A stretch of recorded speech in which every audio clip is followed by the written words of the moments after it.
Seigneur, pardonne-moi pour avoir utilisé tes dîmes dans des temps difficiles.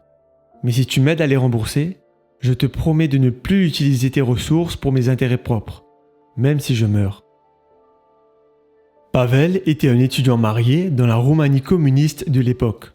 Il n'avait aucun revenu. Afin de trouver des fonds, Pavel et son épouse ramassaient des canettes pour les revendre.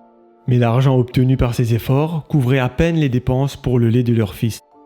Ne disposant de rien et étant affamé, Pavel décida d'emprunter 40 lei, la monnaie roumaine, de l'argent de sa dîme pour acheter à manger pour sa famille.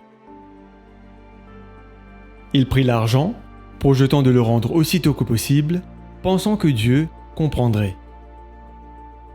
Mais les choses empirèrent. Son père mourut, et il ne reçut plus l'aide de ce dernier. Un jour, alors qu'il rentrait de l'université, Pavel trouva une lettre qui contenait 50 lei. Cette fois-ci, il résista à la tentation. Il envoya aussitôt au trésorier de l'église les 40 lei qu'il devait à Dieu, puis les 5 lei qu'il devait comme dîme pour son nouveau cadeau. Avec les 5 lei restants, Dana et lui ne purent acheter que du pain et du yaourt.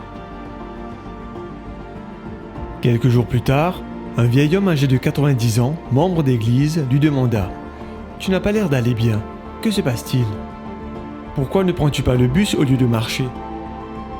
Pavel ne put esquiver toutes ces questions. Comprenant la situation, l'homme dit « Eh bien, je suis un avocat à la retraite et j'ai un peu d'argent. J'ai prié et j'ai demandé à Dieu qui je pouvais aider. Maintenant je sais. À partir d'aujourd'hui, jusqu'à ce que tu termines tes études universitaires, je t'enverrai 500 lei par mois pour prendre soin de tes besoins. » Et il ajouta « Mais n'oublie pas de partager avec les autres quand tu es béni. » Pavel Goya est actuellement éditeur du Ministry Magazine à la Conférence Générale. Alors que vous rendez votre dîme et que vous vous engagez, souvenez-vous toujours que c'est dans les moments les plus sombres de la vie que vous expérimenterez sans doute la puissance restauratrice de Jésus. Mettons nos désirs en dernier et Dieu en premier.